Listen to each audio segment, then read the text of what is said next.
Welcome to Wood Talk, turning woodworkers into knitters since 2007. Here are your hosts, Marc, Shannon, and Matt. It's show number 594, and on today's show, we're talking about finish for a commercial shelf, removable furniture tops, and Ripley cuts. Ripley cuts. Ripley cuts. Is that a person named Ripley doing cuts? Or do the gotta cuts have stay ripples? tuned to find out, right? I guess, yeah. Is that not a good hook? It's a special Burying knife the on your lead. potato cutter. Yeah, that's right. Ruffles do have ridges. All right, well, all that and more is coming up. But first, we want to let you know that Wood Talk is proudly sponsored by Woodcraft. Woodcraft is the leading authority in woodworking, making, and creating. They have the tools, supplies, expertise, and hands-on classes to inspire creativity at every level. And don't forget, guess what? We've clarified. You now can save 10%. I know we had a little bit of trouble figuring that out last time. 10%. That's entertaining. Yes, using the code WT2025. That's WT2025. Of course, exclusions apply. Right now, this is we're not going to read this all the time, but I figured it'd be funny to read it right now. Let's read it. Oh, hilarious, Ready? Mark. Here we go. This is good podcasting. Valid on the purchase of in-stock, regularly priced merchandise, excludes gift cards, power tools, Lee. Is that Lee or Lay? I think it's Lee. And Porter Cable Jigs, Freud, Festool, Sawstop, Grex, Oneida, CNC Machines, Tormek, Bosch, Worksharps, Schoberg, Shaper, X-Tool, Boardfoot Lumber. Oh, that's why remember, didn't we test lumber the last time with the code and it didn't work? Yeah. It wasn't a lumber pack kit or something? right? Yeah, okay, maybe that's why. Select Craig Tools, no cash value, not valid with any other promotional offer, discounts, or coupons, previous purchases, quantity discounts, and package pricing. Additional exclusions may apply. As if that wasn't enough. Did you test it just this time, reminds though? me- Did you actually test this? No, of course not. No, so we still don't actually know it worked. Let us Remember know. that SNL sketch about Happy Fun Ball? And it was like Phil Hartman reading off all the things you shouldn't do with Happy Fun Ball. Like, do not bounce Happy Fun Ball. Do not taunt Happy Fun Ball. Do not look at Happy Fun Ball. Yep, I do remember that. This is That's valid good. and 10% off. Look, there's got to be exclusions. These companies are very specific with pricing models and things like that. They have to do this kind of thing. But anyway, look, you got a code, give it a try. If it doesn't work, that's what happens. But give it a shot. It might save you some money. At least try it. Yeah. I mean, No guarantees that it will can't actually say- work, but we're excited. Can't say we didn't try for you. All right. Yeah, where are we? We're way off track. Matt, don't know why what's don't going you on anymore. do your thing, Matt? Our show is also sponsored by the generous contributions of people like you. And you and you and you. Yay. If you want to help support the show, you can do so. You can go to patreon.com/woodtalk and sign up to become a patron of this show would be probably a good choice. Preferably this show, yes. This time we're thanking Vincent Moe and David Thompson. How about those guys? You guys are great. How about them? How about those like it. guys? They found their way. They did. They sure did. They found their way to us, and now it's just it's all a love story in the books. How embarrassing. For them, not for us. All right, we do have another giveaway thing going on. Remember, we mentioned it last time. You can enter now, and that's going to be at woodtalkshow.com/giveaway, and it is we're on the Taproom cutting board kit, right? Still? At this point? Yeah, that'll be for 2 shows. So Do we know next what show, it is? What? Do we know what it is yet? The next one? No, the tap room. No, it's just the cutting board, not the Taproom. We covered this last time, Matt. Did we? I don't remember. I thought we didn't know what. We Were had- you here for the last recording? We had an extensive Whole conversation. conversation about this. That's why I thought to ask, but maybe I Yeah. missed the conclusion of that conversation. Perhaps. Matt dreams about Wood Talk at night, so he Yeah. gets it confused. I do think about it, but probably more than I should. Well, that's good. That's really good. And can I say, Matt, it is really, I think thematically, this all makes sense. As we approach the holiday season, it seems like week to week, Matt looks closer and closer to Jesus. And I think it's nice that you do this on purpose every year. You're very welcome. I did just for that. It's like a holiday display sort of situation, right? You're like our very own little like manger setup. What do they call that? You know what I'm Nativity talking scene? Yeah, Nativity? nativity scene. Look, I haven't gone to church in a while. Give me a break. But you're like your own little personal nativity scene. Fancy. You know, Jesus is like a baby, a hairless baby. Well, man, at that you look point, kind of right? young. Okay, well, thank you. You're the youngest guy in this group. group, so you're our little Jesus baby. So Next I will time, take Matt it. will be all clad in all white. And then the Wood Talk baby Jesus over here. end of December, have a halo. That'd be perfect. Okay, we probably aren't offending anybody right now, so let's No, religion, no. It's a safe topic. yeah. Okay, let's move into what is on the bench. Finally got that desk done, you guys. It's done. Nope. Don't believe it. Nope, it's done. I have pictures to prove it. I saw a video of it. The only thing left to do is I still have a bar to cut, little 1/4-inch steel bar for the file hangers. I only had one, so she's got one drawer with files and one is still empty. So I got to go to like Lowe's and pick up a stupid 1/4-inch steel bar, cut it, drop that sucker in there. But it's done, and she's got her computer set up. She's got her little Steam Deck dock so she could play video games there. All her Stephen King books are there. It is so nice to have this done. And it's kind of cool because it's the first thing you see when you walk into our basement. And it is a finished basement. So we do spend quite a bit of time down there, like as a family. It's pretty cool to see it. And I am so glad it's in my rearview mirror at this point because I was frankly very sick of it. And you know what? I looked at when I started that and I went back into my pictures and I saw the first picture when I stripped the whole thing down and started to disassemble the desk that was there was something like July 7th. That's not that bad. No, come on. That's a long time for a single project. That's not that bad. Oh, everybody listening to the show, write in and tell Mark that's not that bad. there are hundreds of people listening, if not thousands, who are saying, "Oh, I got that beat." Yeah. Well, I'm sure. Send in your photos from your projects from 3.5 1997 that are still incompleted, please. I think somebody said I started I can't remember the guy's name. I wish I could credit him, but he said I started a built-in when my son was born, and it's still not finished, and he's 9. Nice. So, yeah, I mean, he still lives in the house, so I think we're still good. Fortunately, it's not built in yet, so he's taking it with him to college next there you year. go. Yeah, it's going to be portable. That's Cool. awesome. Well, that's it for me. Really nothing too exciting. Matt, what about you? I had an interesting day starting on this breakfast table build thing, and I actually haven't felt this like positive and like motivated in a long time. Nice. So it feels pretty good. I started shooting the design portion of the guild course, which I kind of forgot like how refreshing it is to, I guess, film that style of content where like you're speaking to an audience that really wants all the nitty-gritty details of things. Yeah. And especially when you're talking about design, in this particular case, a lot of the design of the table revolves around where it's going specifically in that breakfast nook with that bench. And a lot of the sizing of the components on the table are sized to make getting on and off that bench easy. So a lot of the components are sized that way. There's a lot of like weird little nuanced things with the design of a table to make it functional in that space. So I covered a lot of that in that video. And I felt good. I'm like, this is great. I'm feeling like good.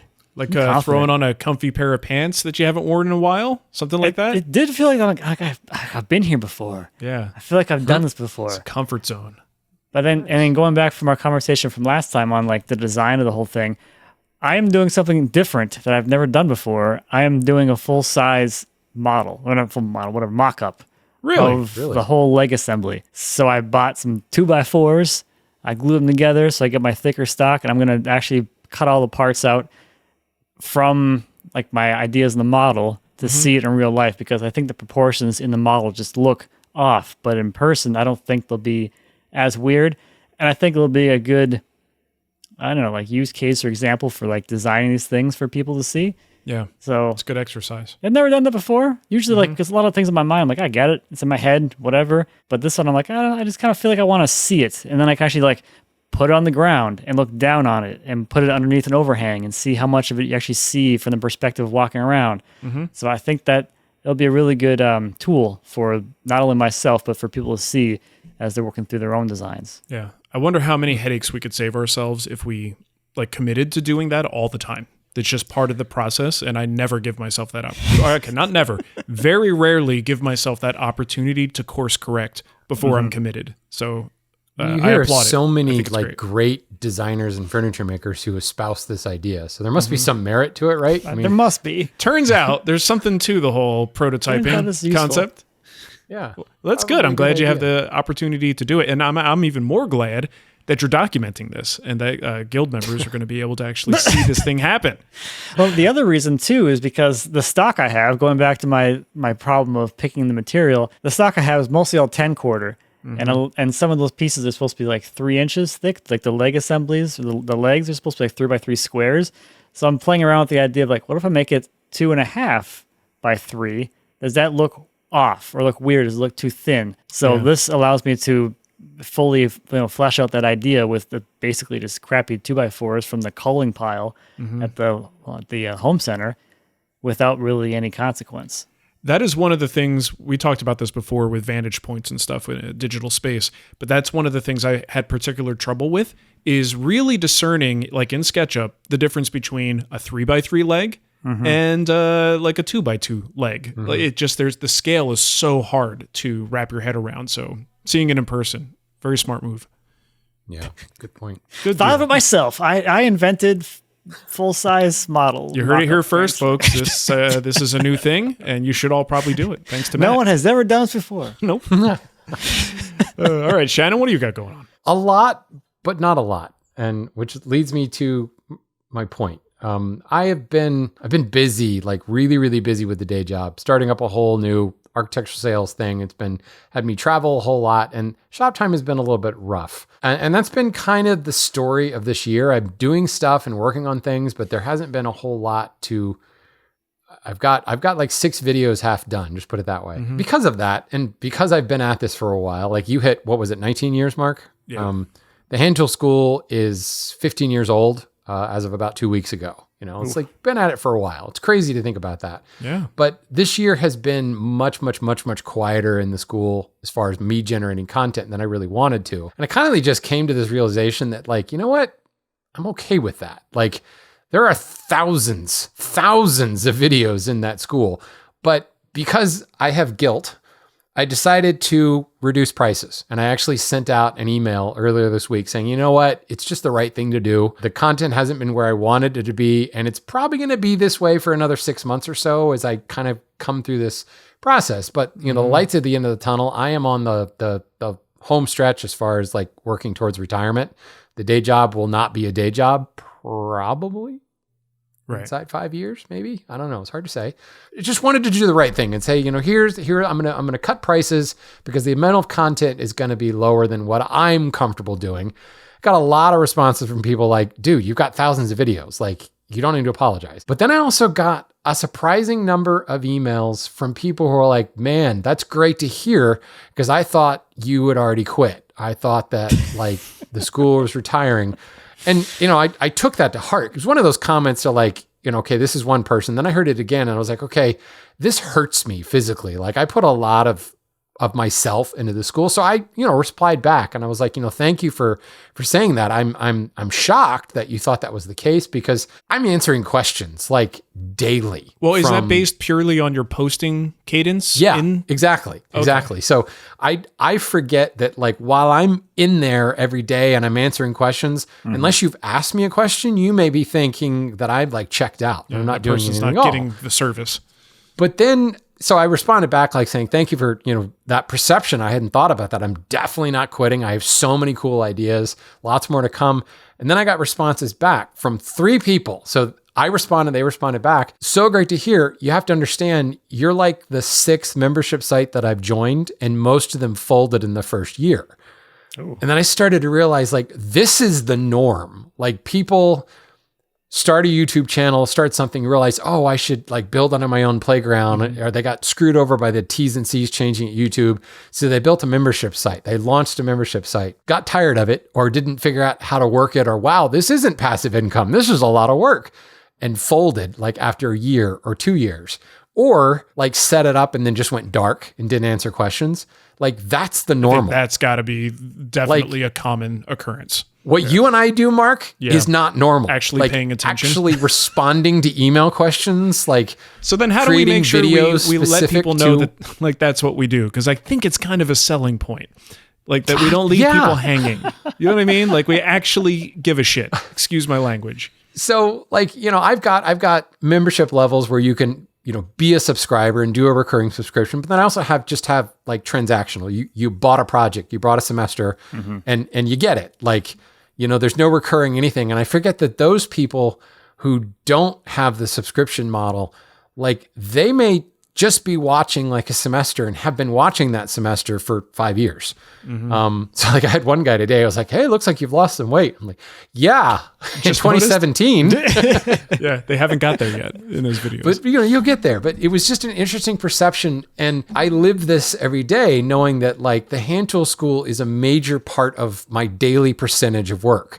Every single day I'm doing something, maybe I'm doing site maintenance or maybe I'm responding to questions, but the content hasn't been there this year. And that's made me feel really, really guilty. So it's just this really interesting perception of the number of membership sites. And I started thinking about it, and I'm thinking back to like our early days in like 2007, 2008, the number of like podcasts and blogs that have come and gone. Oh yeah. Membership sites, we've seen a lot of them come and go. We've even seen like professional sites, like, backed by large organizations that have come and gone. Well, we've seen publications come and go for that matter. Change so it was just this really interesting validation. Perspective. And I just started thinking about the number of membership sites that I have joined over the years. Some of them I joined just to see how they do stuff as a fellow membership site owner. And then like they went quiet after 6 months, and like you're still paying them and you like forget to turn it off or whatever. Yeah. So yeah, it was just an eye-opening perception. And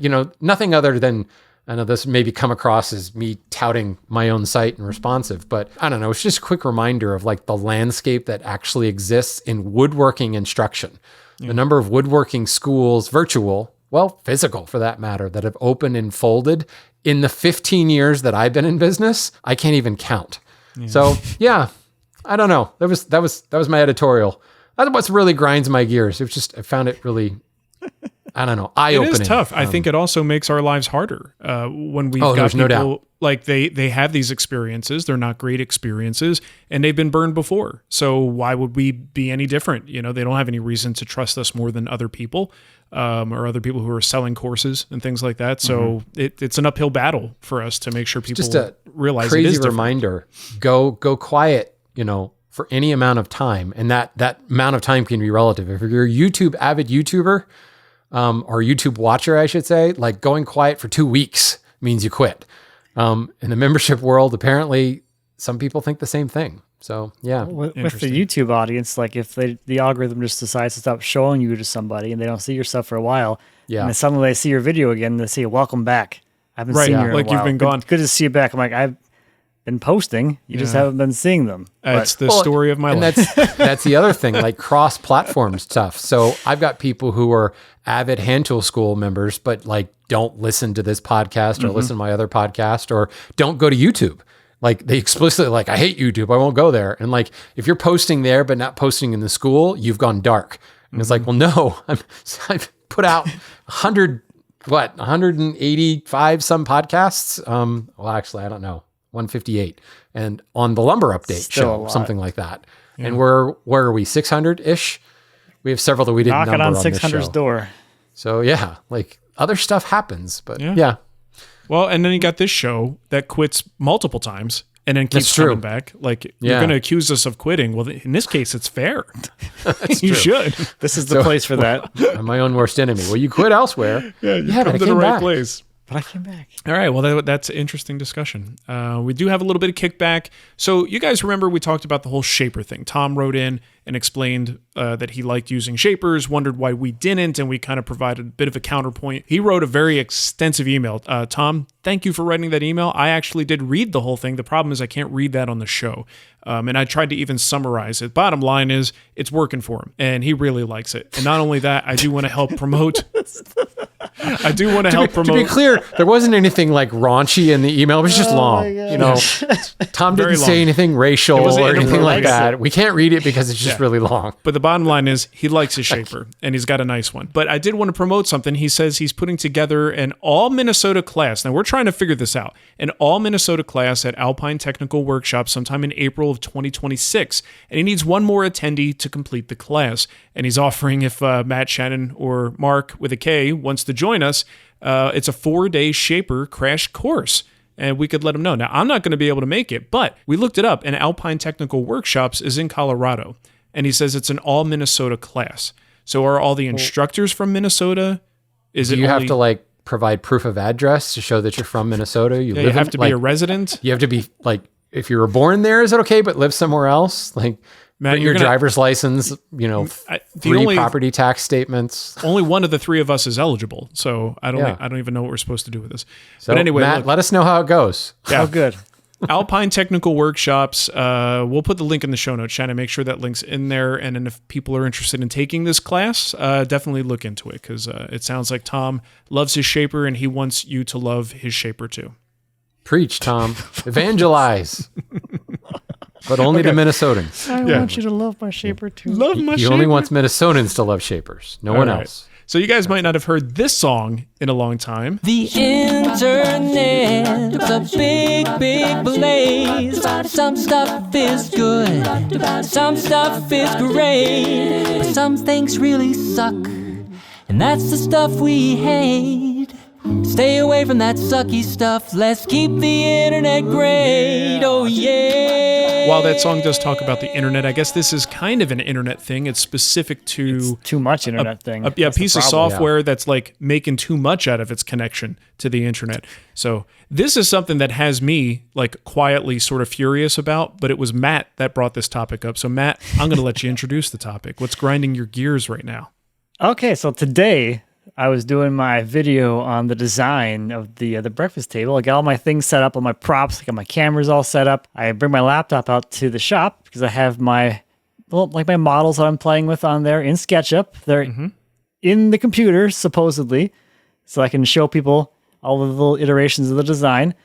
And I can't get signed into SketchUp. And I'm like, what is going on?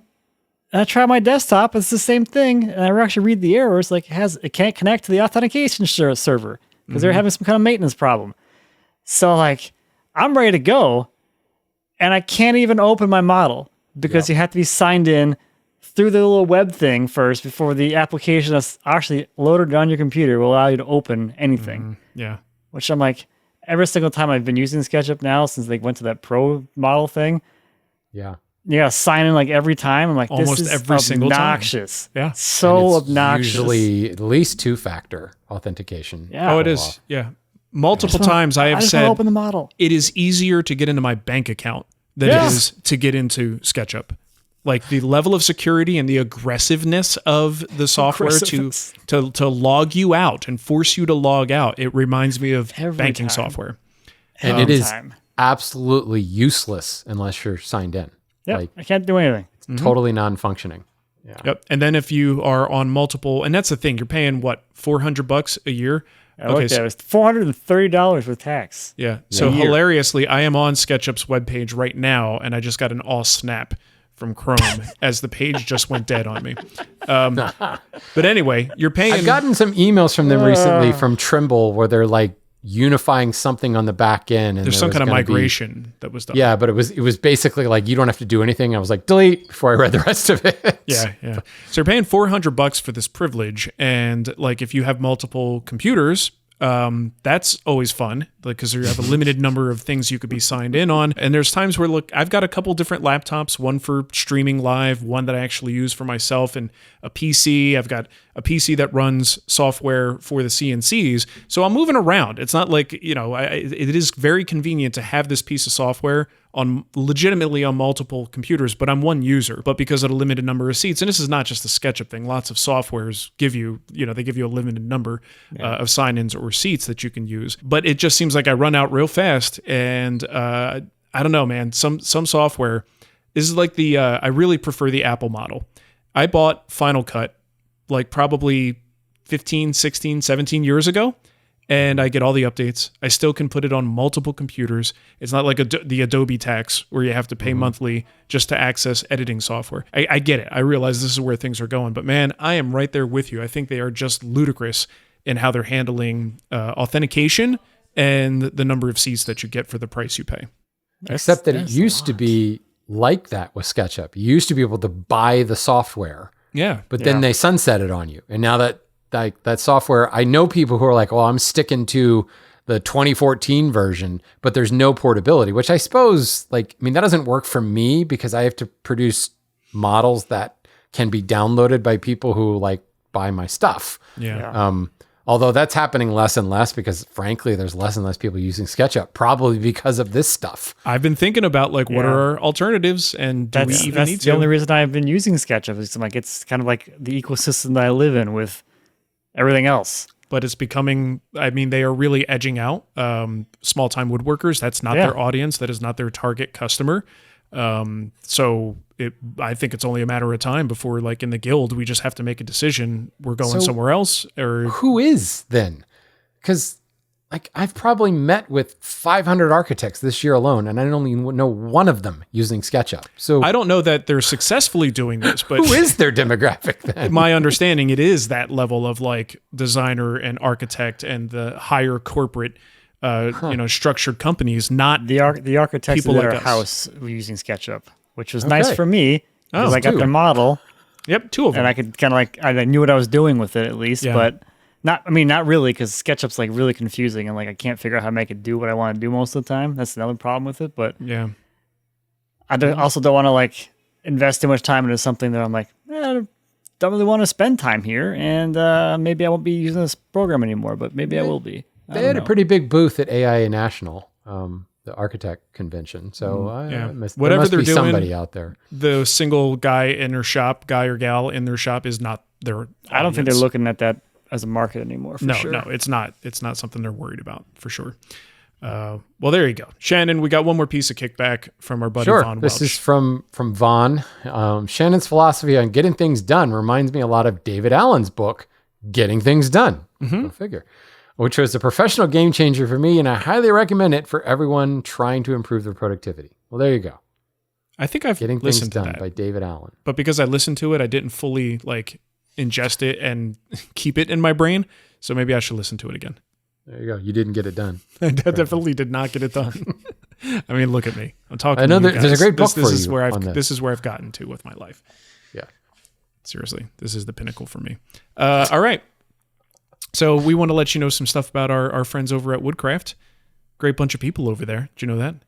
I don't have a really good segue today. I did know that. You know who doesn't raise prices on software and kick you out and have more aggressive authentication than your bank? Oh man, you should see them at the door checking your credentials before you get in there. Yeah, seriously. Are you from Minnesota? You're not allowed. I was going to say, it's like an all Minnesotan class. Yeah. You can't shop here. Yeah. Well, guess what? It's that time of year, you guys, and Woodcraft wants you to just get started making great gifts. The holidays are coming up fast, and you should probably plan now, if you're going to be making gifts for the holidays. Now's the time. You don't want to be like Shannon applying lacquer on Christmas Eve, right? It's a great high. December 24th, baby. Yeah, you don't want to be doing that stuck in your shop. You want to be drinking eggnog in front of the tree. Perfect time to be doing that. No, I'm escaping from the chaos. That's true. You don't need to drink eggnog though when you're huffing lacquer fumes. You got 3 kids. You're better off getting high on lacquer fumes.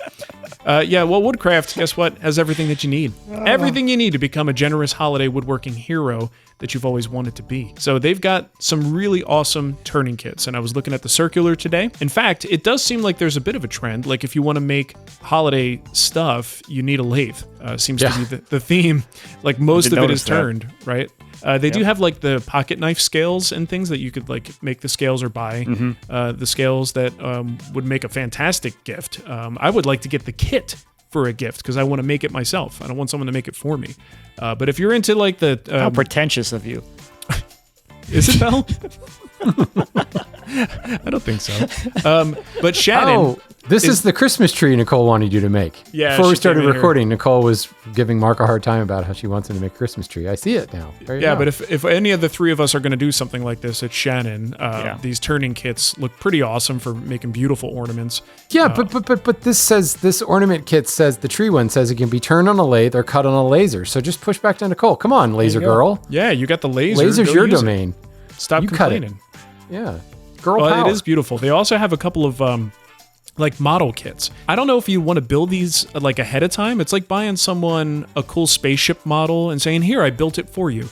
Like, you know what I mean? Like most people want to do the building themselves. So these are really cool 3D kits that you can put together from, I guess, the company's Rolife. Is that how you would pronounce that? Max loves these things. Oh, so what's Matt? How old is Max now? 8. He's 8. And has he done specifically one of these, or he likes that type of He model? did specifically one of these. I took him to Woodcraft. And he's like, Okay. I'm like, give me one of these. I'm like, I guess there's worse things I could buy you. Yeah, no kidding. He got the lilac flower 3D puzzle one. Okay. Like a few months ago, and he really, really wanted the owl clock. It's got like all the gears and the escapement mechanism and all that stuff in it. Yeah. I'm like, fine, if you're good or whatever, and blah blah blah, bribery, I will buy you this owl clock thing. Yeah. I got it for him 2 weeks ago. He finished it in a day and a half. Dude, that's great. Well, they've got these holiday themed ones. So they've got a Christmas tree, they've got a music box, and they've got a I feel like I'm twinkling buying more of Christmas these house. things for him. For sure. But you know what? They're reasonably priced, and it looks like let's put it this way: it's cheaper than a Lego kit, for sure. Yeah. What is it? We do that too. So yes. It's just in addition. So Actually, these are better value than Lego kit because they take longer. yeah. And this is an ornament you're going to bring out like every year to feature in your home. These things are beautiful. So look, if you leave them out all year, it's fine. We do that here. We got a couple of things that we leave out all year long. We just kind of push them a little bit out of the way so you don't see them all the time, but they're there. We have. You know what? I like. these- I'm looking at this circular. They're threaded vessel ring sets. Those are really cool. So that if you don't know what this is, imagine turning like a hollow form, and then you inset this ring into it, and it's threaded, so it screws the lid on and off. They've got a cigar keeper humidor. A one cigar humidor or whatever, but Okay. those things, that would be sweet. The threaded little, I don't know what you'd put in that. Yeah. It's really small, but still, I That's like cool, it. though. They're 2-inch diameter. That's pretty cool. Let There's me get no some of those. shortage of like creative things that you can do to either buy things to make for other people or buy kits. If you know woodworkers in your life that could use something like this and would appreciate it, there's really, really fun stuff. And then, of course, models for kids. Can't get better than that. I think I might get some of those for the kids.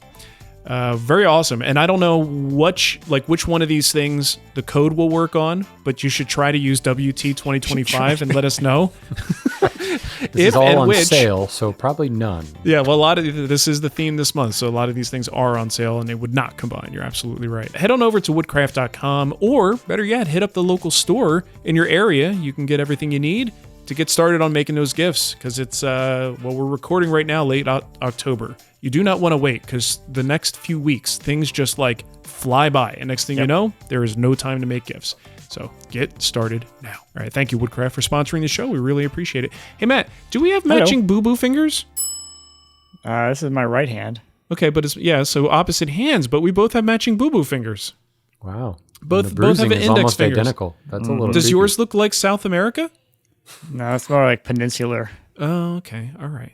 It's not floating. No, It's just like I see it. Yeah, you've got like a trailing sandbar landmass situation. Okay, all right. Yeah, mine's working away from the cuticle now. I've had it for a little while. Yours on its looks way like out. the state of California to me. It could be. It's a very liberal finger. All right. Now we hit religion and politics in one show, so we're batting 1,000. Oh man, go. Let's get to our questions, because I'm really send in the hungry. nurses. I need to send in the nurses. We need a T-shirt that says that. Send in the nurses, The nurses. which is the army of nurses in the background. All going, dirt, we're uneducated, like that. Great. Let it be clear that Mark is said going that. really I did well. not touch that. But that's all based on your joke. It's not me. It's a callback. I've All right, seen the light. I got to get the. Look, I got pasta waiting for me. What am I doing? All right, I have no idea what you're doing. I got a question from Ryan. He says, I'm building a display shelf for a local comic book store. There's a man after my own heart. That I attend frequently. I managed to convince the owner to go with cherry hardwood for the project rather than plywood, and I'm wondering what kind of finish I should apply for the most durability. I don't really want to reapply finish every other year after deliving. You're gonna be there anyway. That's Might true. as well. You're there at least once a Frequently. month. You for your attend pull frequently. list, right? You're Rub going that there. shelf down. I've used Anyway. Rubio and EnduroVar on past projects and feel the most comfortable with those finishes. Prefer the look of Rubio applied to the cherry, but think the EnduroVar might offer better protection in the long run. Well, I'm just going to say you're probably right. I would choose, if I had to choose between those two when it came to durability, EnduroVar. I would think in terms of a commercial shelf, what you find beautiful, probably not that big of a deal in a commercial setting. I think the protection is probably the biggest thing to worry about. I don't think that hard wax oil would be a good choice for something like this unless the owner has a can and would like to do maintenance himself or herself. But I think definitely something that's a good quality film finish. For me, I would be looking into things like conversion varnish. I would like finishes I don't typically use. I would want something very hard wearing that would not, I mean, think about it. When I don't know how it's going to be used in terms of displaying comic books. Are they just laying flat on it, or are they, stacked vertically? But paper, over time, you could just imagine it abrading the surface and just kind of wearing it down over time. So I would definitely use something with a little bit more, durability there. So Enduravar, certainly, if you're comfortable with it, I think that's a good place to start.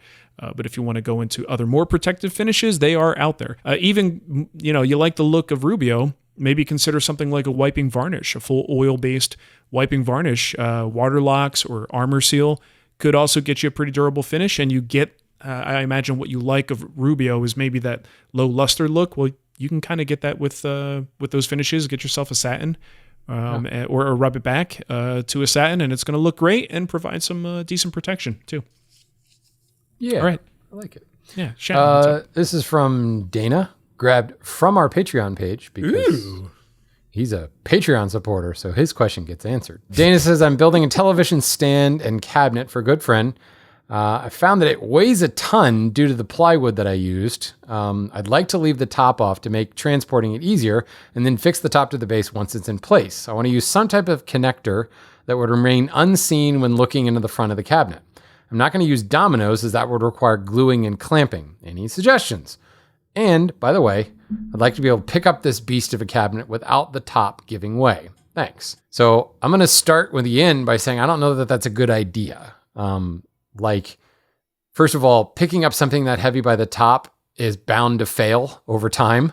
You're asking a lot for that. Yeah, I just don't know that that's realistic. In fact, if you're going to move it, you're probably better being able to slightly knock it down and make it easier to lift, because the heavier it is, the greater the chances of damaging it while you're moving it, depending on how you move it, etc.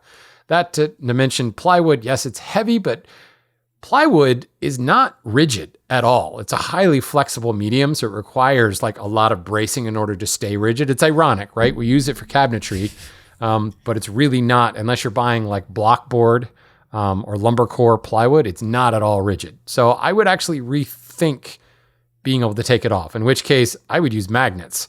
A nice, good friction fit with some magnets, pops it in, and you're good to go, and it pops off just as easily. But if you insist on it being structural while still being attached, I would think about sliding it in from the back. And you could use dominoes inset into the top front rail that are pointing towards the back so that the top slides in from the back and connects with the dominoes. You could do a series of grooves on the inside top of the sides. So kind of like a sliding dovetail. You could do a sliding dovetail if you want, but you could slide it in from the back so it hits those grooves, kind of like a drawer bottom, where it goes into the groove shelf from the open back. Right. And then on the back side, because I'm assuming it's a plywood case, you've probably got some sort of hopefully rigid 3/4 inch plywood back or a frame and panel back to keep that flimsy plywood case strong. You could use pocket holes, screws or something from the back side of the panel, assuming this goes against a wall or something like that, to screw in the back of the top. So essentially your top is very much like a drawer bottom, sliding in from the back of the drawer and then nailed or screwed into the underside of the back part of the drawer. That's what I would recommend, but I would strongly recommend against this idea. Lifting furniture by its overhanging top is never a good idea. Dude, the magnet thing sounds like a hilarious practical joke. Oh, yeah. Because someone's going to try to lift it at some point, and then the magnets are going to go pop. That's one way to make sure it doesn't happen. That's true. That's actually a good point. Yeah, I kind of like it. I would say, because he did mention not doing dominoes, I would assume that means he has one. He has a domino joiner, which means you could look into the domino connectors. Oh, yeah. That's what they're made for. So do a series of dominoes, have a series of domino holes, and then you only need a few of the domino connectors in the mix. So the dominoes will kind of index and locate the top for you. And then wherever your little connectors are, you just tighten those suckers up. Now, I still feel the way Shannon does. I don't think you should be picking this thing up by the top, but it's hard to get better in terms of a collapsible knockdown style piece of furniture than domino connectors. My millwork houses use those from time to time because obviously, I mean, we're talking built-ins and things like that. So there's a fair amount of assembly that can be done in the shop, but it's got to be, shipped to Hawaii or something like that. It needs to be clipped together. They use the Domino ones, and what is it? Lamello is the brand Lamello for has the biscuit some ones things too. Yeah. Yeah, it's not a bad idea. Cool. All right, Matt. Interesting. I think you're up. Okay, if I must. This is from Rick, our Northeast Woodworkers Association Woodworkers Club in Albany, New York, was sawing several walnut logs last weekend, and all the cuts on all 4 logs showed rippling or tiny waves across the cut face, even after we put on a new blade.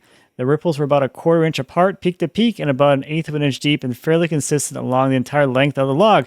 Any ideas why we had to cut the slabs a bit thicker than we would have liked in order to allow room to plane off the ripples to get flat faces? That sucks.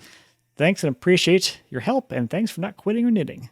This could be a few things. The most common thing would be poor set on the blade, which if you're like, oh, we put a new blade on, the whole coil could have had a poor setting on it. So as they're pulling enough to make one blade off the coil, they make that into a loop. They keep pulling and make another loop of the same stock. So the stock from the blade supplier could have been bad.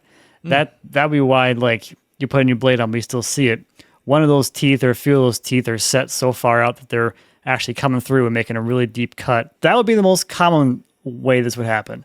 Here's a few other things that would be really weird and really ridiculous that would probably also do this. On your band wheels, you could have a weird lump thing, which is causing the blade to whip as it comes through. That would be kind of a weird one. I don't really expect that to be the thing, but it could be. It could also be a weird tension issue where you don't have enough tension, and as it's coming through again, it's whipping through the cut. Getting a harmonic.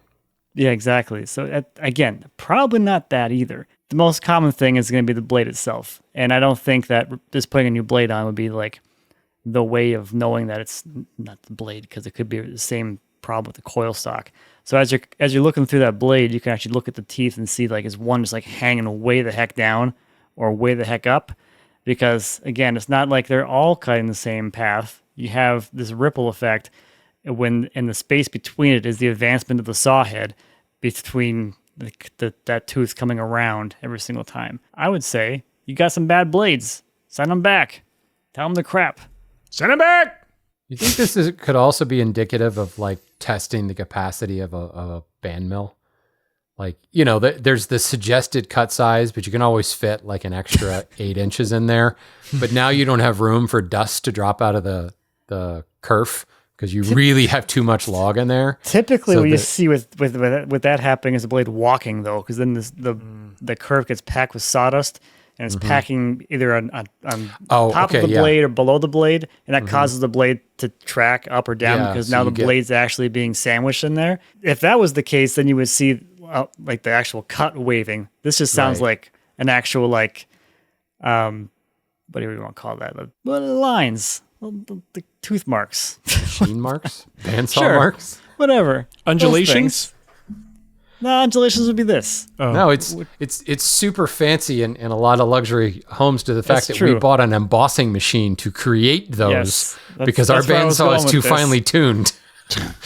We had to go and like screw up the teeth on our bandsaw to get those marks because we have a resaw saw that's designed for like creating skins and veneers. Yes. Right. So we went and destroyed a couple, really expensive blades to pull that off. That's fun. Good stuff. All right. Well, I think that's going to do it for us today, you guys. Remember, the show is made possible by the generous contributions of our patrons. That's at patreon.com/woodtalk, as well as our friends at Woodcraft. There's always something cool going down at your local store, so make sure you check the website. And, if there's an event coming up, give them a call. Make sure they're doing that event, just in case. And Matt, you've got a whole list of things to read now. Good for you. All right, we got some all-store events. The Craig 2-day event, that is November 7th and 8th. You can come in and see the new line of Ionic Drive cordless tools. Attendees can enter to win prizes and enjoy 20% off all Craig products. Some exclusions apply. Insert... I'm not going to read them. No? Okay. No. During the event... Okay, again, the grand prize is valued at $2,129.87. It's a complete set of Craig Ionic Drive cordless tools. Dang. Second prize is valued at $149.99. That is a Pocket Hole Jig 720 Pro. Dang. Third prize, valued at an even $100, Woodcraft gift card. Dang! Dang, dude. I want all those. Okay, another all-store event. We have the Turn for Troops. That's November 8th and 9th. The national initiative started by Woodcraft in 2004 to honor the United States military men and women, including active duty rehabilitating service members and veterans. Each year, Woodcraft stores across the country dedicate the space, supplies, and guidance to anyone who wants to turn pens as a meaningful expression of thanks to our troops. To date, more than 250,000 pens have been produced and delivered to the U.S. service members, past and present. That's a lot of pens. It really is. They have a whole webpage dedicated to this. We'll put that in the show notes as well. You guys got to check it out. This is something Jared would like to go to. Yeah, this is kind of a big deal that they've been doing this for pens as long as they have, and it looks like a great cause. So you go there, they give you everything you need, you turn a pen, you learn something, and then that pen stays there, of course. But they're for, it's not for you. And then it lives there now. It lives there now, and until it goes off. Yeah, find its way to someone, some troop that deserves it. So how great is that? What a great cause. I like this. This is cool. And lastly, local events at your stores. There's too many local events going on to squeeze them in here in time. So check out your local store for their upcoming events, or check your circular if you're. I got my circular, and if you look, like right in the middle of the circular, there's a lot. I'm not reading all those. So I had a whole PDF of all the stores and each one of the printouts from this section of each one of their circulars, and I looked at that and I said, nope. We just focused on the big ones. So look, you do love me. Wow. I know. I took it easy on you. The bottom line is, Matt's reading all this, and then you just cut it from the show. Yeah, there's a lot going on at your local woodcraft store, and especially these great causes like this. It's a holiday season, so go to the store, see what's going on, take a class, buy some cool kits, buy some Christmas trees, turn some pens, drop the nail clipper, turn some pens, drop the nail clipper at your local woodcraft. Don't. Yeah, you might not get it back. I got to find that. Shannon, why don't you get us out of here while I get this? Sure. Get me out of here. I want to throw out a challenge to the listeners to send in your oldest uncompleted project stories. Oh yeah. Photos would be nice. Todd would definitely appreciate photos to throw into the video of projects and we need dates. Well, I should say they should be finished. I suppose there could be unfinished ones. I actually would rather see ones that are like 15 years and I am still halfway through this. Yeah, I want to see the halfway. I want to see that with the chair from last time. What was it? The Morris chair? Yeah, right. Yeah, one we wasn't going to build. So dealer's choice. Let's see. We'll find the oldest uncompleted project, and you will win absolutely nothing, but you'll certainly get showcased on the show. I want to know. I feel like I might be able to give a couple of people a run for the money on that. I've got a few projects like so old that I moved them out of the shop, which means they will never get finished. Probably. I don't know. I've got like a side table in my laundry room that basically has dog towels stacked on it for bathing the dogs, and the top is still not attached. It's not attached with magnets either. It's just sitting there, sitting on top of it. It's really unfortunate. And oh, by the way, send us questions. We need some questions. We need those. We always need questions. Mm-hmm. So thanks for those. You can send them to woodtalkshow at gmail.com. You think I would know that by now. I actually had to look at the notes to make sure I got that right. Good man. Woodtalkshow at gmail.com. We'll take them. We'll read them. Maybe we'll talk about them on the show. You never know. You could get lucky. That's true. All right. Well, thank you for listening, everybody, and we will catch you next time. Thanks. Bye. Goodbye. Bye. Still here? Okay, bye. Later.